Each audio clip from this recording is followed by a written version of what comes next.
It's the man YSN, and you're listening to YSN Radio. Yes, sir, yes, sir, yes, sir. I know what time it is, man. You're rocking with the man YSN, and you're tuning into the episode of YSN Radio, the coolest podcast in the South, man. We are back in here with another episode, man.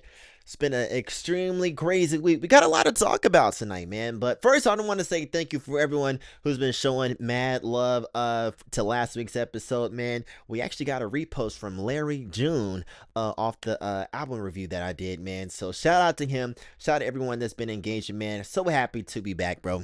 But boom. It's been a crazy week. First off, this weekend was fantastic, man. Firstly, shout out to my man Victor. Happy birthday to him. Last night, we kicked it at the Wiz Khalifa concert at the Lakewood Amphitheater. Fantastic show, man. If you don't know, Wiz Khalifa has been one of my favorite rappers for quite some time. And it was actually one of the first concerts I've ever been to in person. And it was with the homie Victor, man. So it was a super dope experience. He performed a lot of tracks off of Cushion OJ 2. And of course, the classics, man. And I think probably one of my favorite parts about the show was that he had a live band performing with him the entire time, man. So once he started digging into the crates and did Mesmerize with the live band, it was an experience, bro. It's an experience.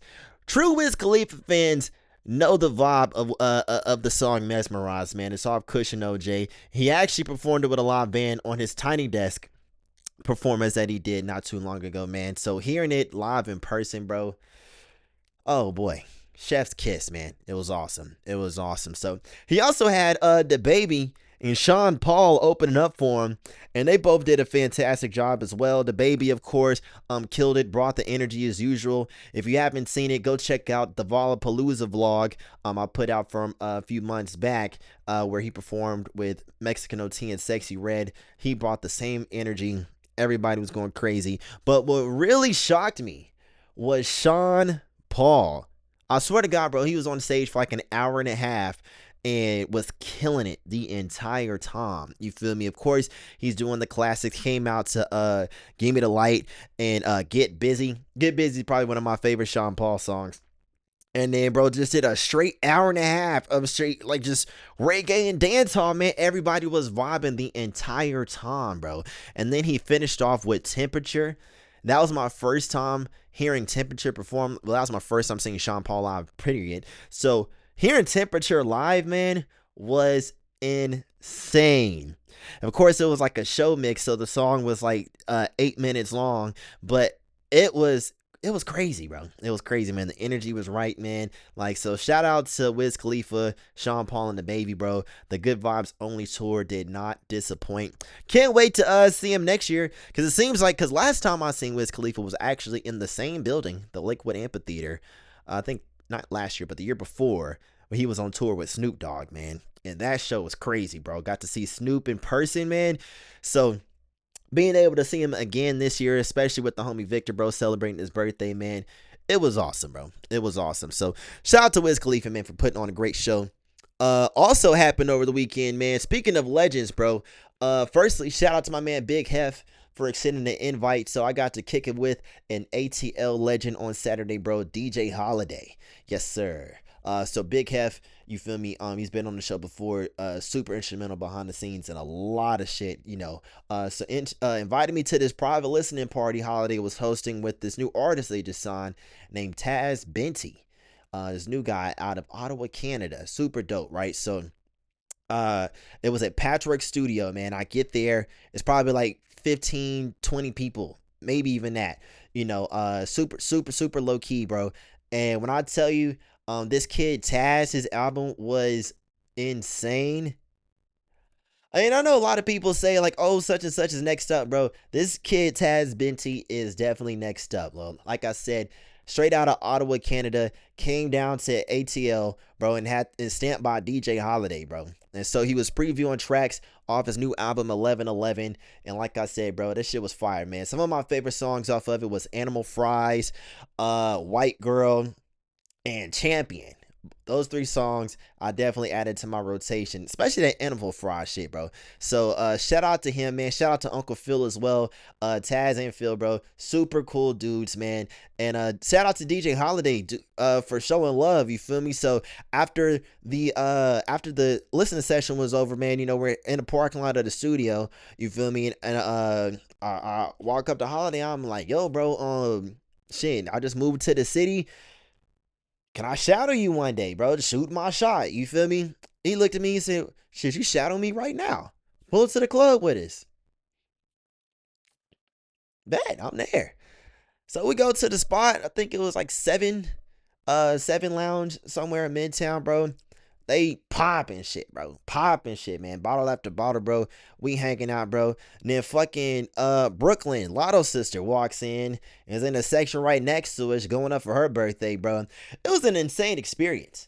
It was an insane experience, man. And so shout out to Big Kev for the invite, bro. You know, hopefully, you feel me? Yeah, hopefully that's not the last time I get to do some shit like that, man. So, you know, once again, shout out to Big Hef, shout out to DJ Holiday, and shout out to Taz, Taz Benty, man, straight out of Canada, bro. He's going crazy, man. Make sure y'all get that 1111 out now on all platforms, bro. Super down to earth dude, bro. Super down to earth dude, man. So, yeah, he's doing his thing right now, bro. Shout out to Taz Benty and the whole team, bro. He's definitely going up, man. But it was a pretty jam-packed weekend overall. Pretty jam-packed weekend, man. So, boom. Let's get into it, bro. The meat and potatoes, man. It's a lot to cover, man. It's been a super eventful week, bro. So I know last week we talked about some sad news, you feel me? Ozzy Osbourne, Malcolm Jamal Warner passing away. And you know, they always say it goes in threes, man. They always say they goes in threes, bro. And last week was no different, man. We lost, the professional wrestling world lost an icon, bro. Hulk Hogan passed away at 71, bro. You know, and which is kind of crazy to think about, because, you know, Hulk Hogan is, from a wrestling fan's perspective, Hulk Hogan has been such a instrumental figure in the rise of pro wrestling as we know it, from the 80s to even today, you know. So it was like one of those people where you don't even like think about the fact that he would even die for real, you know. So when my mom told me, like, literally I was driving to the gym, my mom texted me Hulk Hogan died, I'm like, yo, literally my jaw dropped, bro, because it's like, it's not something, that's not like a sentence I really just imagine reading or let alone saying, you know what I mean? But you know, but it's kind of conflicting though, man.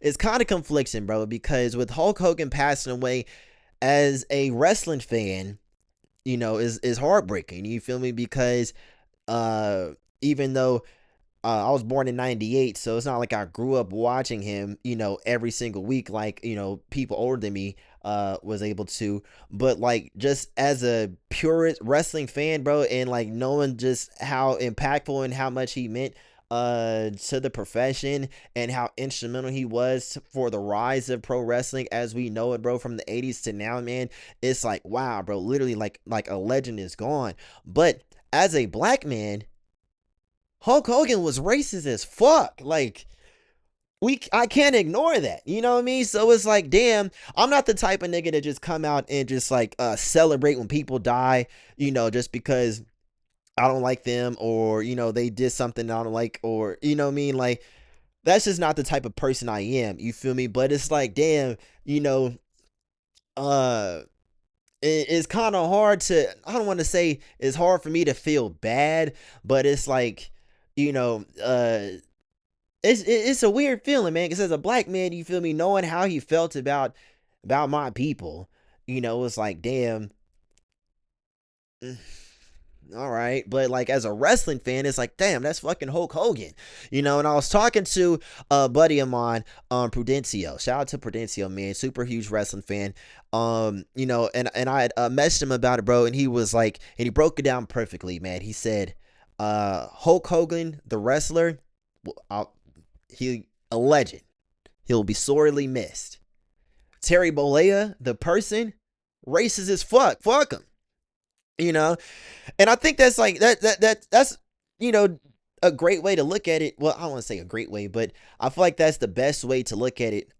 In my opinion, you know what I mean, because and this is an opinion that it is, or a subject that can go both ways. You know what I mean? There's people who, uh, rest in peace. Who just been showing mad love and adoration for Hulk Hogan and his legacy. Then there's a lot of people, mostly black people, you feel me, just outright saying fuck him. You know what I mean? Just cracking a bunch of jokes on Twitter. They've been getting off online, bro. But either way, like I said, I'm not the type of person to just get on here and shit on the dead. You feel me? But I can't ignore the like in real life, outside of wrestling, Hulk Hogan was not a good person. You feel me? That's just what it is. You know what I mean?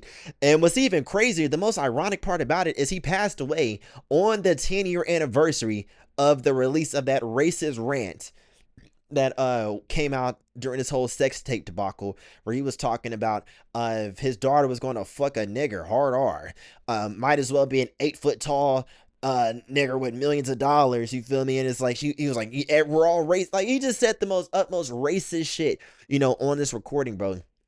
And it's so crazy. It happened on the 10-year anniversary of that tape coming out, bro. So it's like, I don't know, bro. It's, as a black man, I can't really bring my, I don't feel bad as a black, coming from the perspective of a black man. It's like, all right, good riddance. Feel me? Another race is gone. But as a pro wrestling fan, it's like, damn, bro, that's Hulk Hogan, man. That's Hulk Hogan, bro. I know it's going to be a lot of people that disagree with me on that one, man. It's going to be a lot of people that disagree with me on that one, bro. But that's just how I feel about it, bro. That's just how I feel about it, man. You feel me? Hulk Hogan, the wrestler, icon. Terry Bollea, the person, racist piece of shit. Good riddance, man. So it's very conflicting, bro. So, but let me know what you think about it, man. Am I wrong? You feel me? Or am I right? You feel me? Or let me know how you feel about it in the comments, man. You feel me? Should we feel bad? Should we feel bad? Let me know, bro. Let me know, man. But either way it goes, rest in peace to Hulk Hogan, bro. Rest in peace to Hulk Hogan. Bonafide legend, man. Moving on. So a lot of controversy has been happening online. I don't know if you guys have seen. So a new collection has been released by Ralph Lauren, honoring the Oak Bluff collection. So I thought it was pretty cool. So they dropped the new collections honoring the legacy of Oak Bluff, which is a predominantly black section of Martha's Vineyard, historically black section of Martha's Vineyard, where for many years, affluent black people have been able to come, vacation, and just build a community amongst each other, and just show black excellence, and so the collection was honoring that. You feel me? Along with Morehouse and Spelman, two historic HBCUs located right here in Atlanta, actually. And so I don't know if you've seen the collection. If not, you should definitely go check it out. In my opinion, it had a few dope pieces. Some of my favorite was the Oak Bluff souvenir jacket. It was like this. Go check it out. It's super dope in my opinion, bro. It's like navy blue, and then on the back has like sailboats, like the super dope design, man. And then the polo teddy bear sweaters, bro. It was like they had like a white one, kind of like a powder blue joint as well. And then of course they had super simple designs, you feel me? But overall, Ralph Lauren never disappoints, and it's been one of my favorite brands for years, bro. So I really did enjoy the pieces that they had in the collection. Now the prices, we all know I'm a cheap nigga, but either way, I like the designs, and I like what it stood for. I was very pleased to see our people being represented very well. You know what I mean? And then a lot of the pieces actually like was very inspired by black dandyism. The models were had twill suits on, and like super dope, bro. Super dope. So if you haven't checked out the video or the collection, man, definitely go check it out. It's really dope. Some really dope pieces in there. But this collection has been facing a lot of backlash online because, like I was saying earlier, so the whole Oak Bluffs was a predominantly black community in Martha's Vineyard where affluent black people could congregate, vacation, and build a community amongst each other, amongst like-minded individuals, and feel comfortable and accepted. Now, A lot of black people online were very upset because they calling it a gross display of elitism and classism. Calling it a display of elitism and classism. And one creator on TikTok in particular is saying that it's not a proper representation of the true black experience. Pretty much saying that the he does not want to be sold an all-American story with black people being portrayed as wealthy and affluent, pretty much like the people who historically have frequented Oak Bluffs, and saying that the representation was not realistic because black people, not all black people, have been able to engage with Ralph Lauren in that manner. And in fact, we were stealing it, boosting it from the stores, and that's how a lot of black people have the only way they've been able to engage with the brand. So this display of black excellence is, he said it was some bullshit. And a lot of people on there was agreeing with them, and I thought that was just such bullshit, bro. Such bullshit, man. It's like, how can you look, well, first of all, nigga, it's fucking clothes. It's a collection of clothes, man. But it's like, how can you look at this collection, bro, of Ralph Lauren? This, whether or not, collection aside, Ralph Lauren has been a staple in the black community for decades. For decades. So how can you see Ralph Lauren actually putting us on the forefront, putting out a collection with us in mind, inspired by us, designed by us? Literally, the creative director of the collection is a black man from Washington, D.C. How can you see that and be upset? Be upset because it's showing wealthy black people? What the hell, bro? Every single time like a new movie comes out or a TV show, we're always upset because of how we're represented and how we're presented in the media. We don't want to be portrayed as thugs and drug dealers in movies and TV. We don't want our women being portrayed as strippers and things of baby mamas in movies and TV. We don't want to we don't like it when it's just ball players or just rappers, you feel me, like the stereotypes. But we always want to be portrayed in a better light, which is absolutely nothing wrong with that. I'm not disagreeing with that at all. I actually agree. I think we should have more better representation in the media. But when we finally get something that's celebrating black excellence, rich black people in Martha's Vineyard, what the fuck are we complaining about? What the fuck are we complaining about? You're saying it doesn't represent how black people engage with the brand because we were stealing it? I never stole Polo Day in my life. Now imagine if Ralph Lauren was actually put out a collection and in the commercial it's just showing niggas running through the mall snatching shit off the shelves. The booster collection. The bootleg collection. Niggas will have a fucking fit. What is we talking about? What is we talking about? They literally put out a collection with black colleges honoring a black community, and niggas are saying it's elitist and classist because they can't resonate with it. Just because the story doesn't resonate with you doesn't mean it doesn't need to be told. I never been to Martha's Vineyard. I never been to no Oak Bluffs. I didn't even know what Oak Bluffs was until the collection, until I read about it in the collection. I learned something. Should I be upset? Well, I ain't never been there, so fuck them. No. It was inspiring. Like, wow, I learned something. I had no idea about the Oak Bluffs. So it's like they're teaching us something.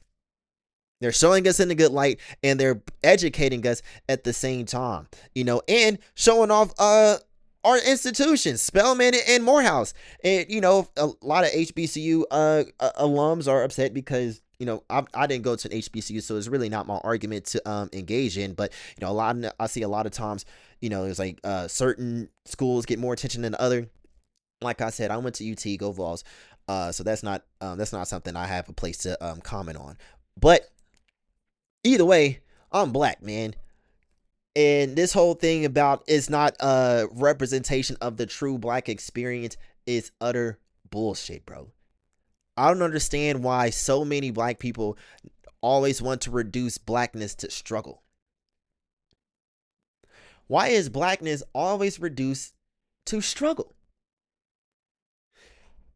I'm not gonna sit up here and act like I ain't never been through shit before. You feel me? I done had the lights cut off. We didn't even hungry before. You feel me? Like, yes, I done came up. We didn't experience some bullshit growing up. You feel me? But I'm not gonna sit up here and say my experience, whether good or bad, is the black experience. You feel me? Because although, yes, you feel me, growing up watching my mother struggle was a part of my upbringing, I'm not just going to shit on another black person who may have grown up with a little bit more resources and privileges than I am and be like, oh, you're not as black as me because you didn't go through X, Y, and Z. So why is it that when we see representation of black people who did not have to go through shit and get upset with them? The same phrase that we hear all the time in debates like this: the black experience is not a monolith. Black people are not a monolith. There are poor blacks, there are middle class blacks, and there are upper class blacks. You feel me? Either way it goes, we're still black. We're still black. Either way it goes. You feel me? And a lot of like the counter argument that people are saying to that I've seen people say to that is, we are black and we all have to deal with the same oppressors. And it's like, all right, yes, that is true. We do go through the same oppressors. We all come from the same background. But in my personal opinion, man, why do we have to reduce ourselves to the oppressors? Why? I honestly just do not get it, man. I honestly don't get it. There's a whole world of opportunities out here. There's a whole world of opportunities out here, man. And every generation deserves to know that is more out there than what they're presented with. Think about it, man. For kids who grew up in the hood, they become adults and end up in the same cycle, products of their environment. What's the one thing they say? It's just what I seen. It's what I grew up seeing. I saw this, and that, so that's what I did. You feel me? And if we want more proper representation or better representation of our people in the media, we shouldn't be shitting on it every time we get it, because who's to say there's not a black kid in an underserved community anywhere in America who's not seeing this and be like, oh, wow, just like me. I didn't know we were doing that. Oh, what's Morehouse? Oh, what's Spelman?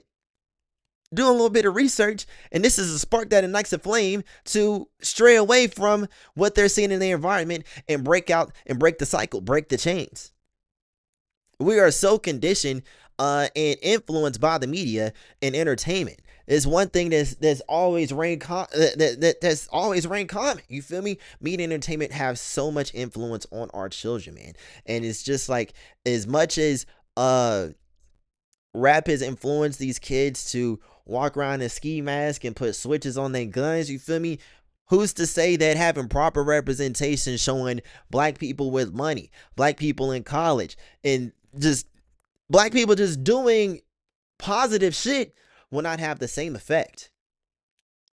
It won't if we continue to tear down every time we get it and be like, oh, well, that's not realistic because I didn't have those same opportunities. I'm sorry to hear that, but that doesn't mean these stories don't deserve to be told, bro. That does not mean these stories don't deserve to be told, man.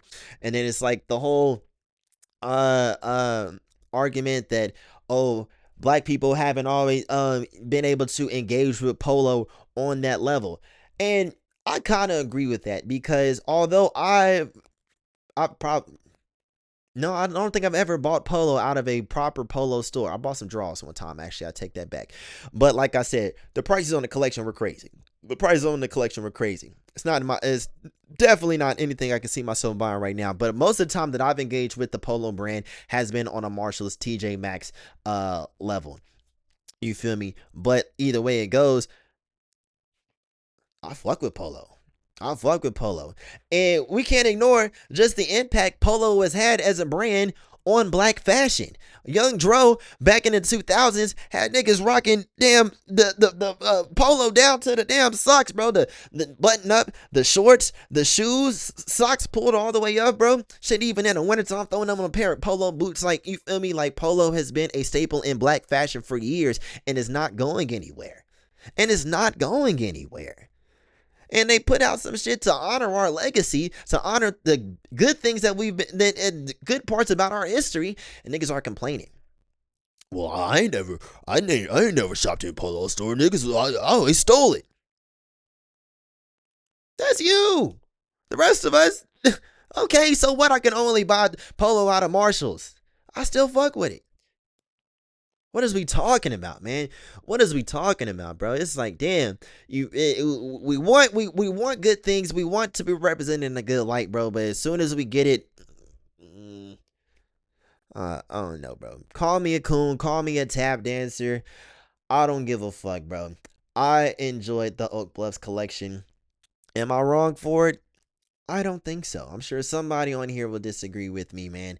But either way it goes, bro. Shout out to Ralph Lauren. Shout out to I should have wrote down the name of the creative director, man. But shout out to him, bro, for bringing this story to light. Like I said, I had no idea about the Oak Bluffs community before reading into this, man. So I learned something going into it.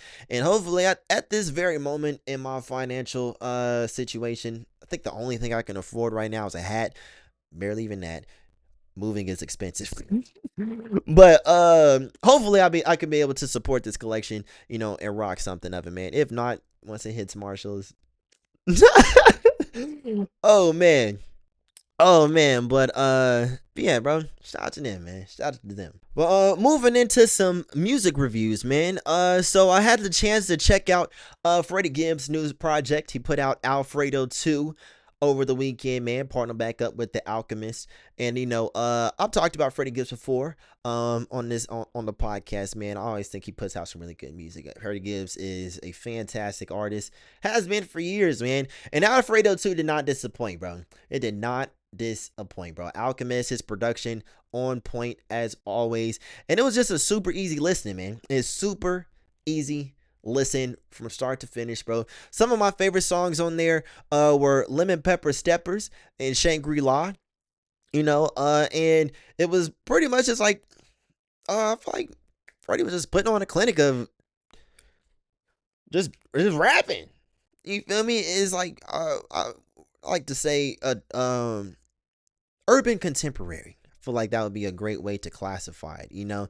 It's not like trap or anything like that, you feel me? Especially on Alchemist beats, man. It's super chill, super light, very contemporary listen, man. You feel me? Definitely for grown folks. Some grown folk shit, bro. But there's a few points on the album that I thought was very interesting. So he did talk about how he got jumped in Buffalo on the song Empanadas. Now, I thought this was very brave of Freddie Gibbs, because if you're not familiar, he's been beefing with Benny the Butcher for quite some time. Over what? I can't remember. But he had a show in Buffalo, and he was eating at this restaurant with his girl. Benny sent like 80 niggas in there to beat the dog shit out of him. It's not funny. But they whooped Freddie Gibbs' ass and snatched his bitch chain while they was doing it, bro. And he talked about that on the album. And me personally, I thought that was pretty brave. Pretty brave, man, because that's a super embarrassing moment for anybody. You feel me? Let alone Freddie Gibbs, bro. Anybody going through some shit like that, super humiliating. So the fact that he was able to address it on the album and, pretty much shake it off like, yeah, it happened, but the show goes on.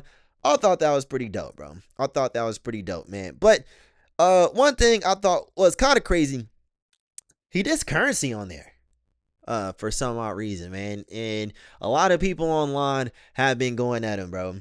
A lot of people online have been going at him about that, man. And I guess with them talking about him getting jumped in Buffalo, that didn't help the situation at all, bro. But I think the diss aside, you feel me? The diss and Currency was kind of corny, you feel me? Currency don't bother nobody. But I just think addressing, him getting beat up in Buffalo, That took a lot of balls, man. That took a lot of balls. So shout out to Freddie Gibbs on that for addressing the situation and shit. Showing the show it still goes on, bro. We get money. You feel me? Niggas still get money, bro. So I'm just glad that the situation didn't escalate.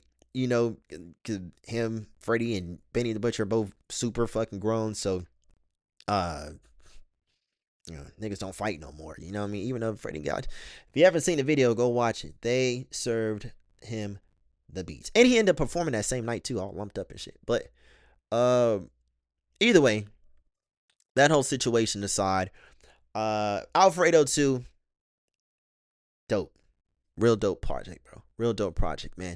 But that's probably. I'm trying to think. Did I check out anything else over the weekend? I don't think I did, man. But either way, we're gonna end on that note, man. If you made it this far, thank you very much for tuning in, man. Go check out the interview with Young Damon I just dropped this week. He's got this new single out called Broke Wit and is fire. Need to go check it out, man. So that interview is live on all platforms right now. So make sure you go check that out, bro. And if you've been listening, thank you very much for making it this far. Check out all the other episodes anywhere you get your podcast from, Spotify, Apple Podcasts. If you're watching on YouTube, make sure you like, comment, subscribe, all the YouTube jazz, man. And check out the website, ysnradio.com. Follow us on Instagram at ysnradio1 and TikTok at ysnradio. And please, I'm begging you, please follow my new personal page at @1 Real YSN.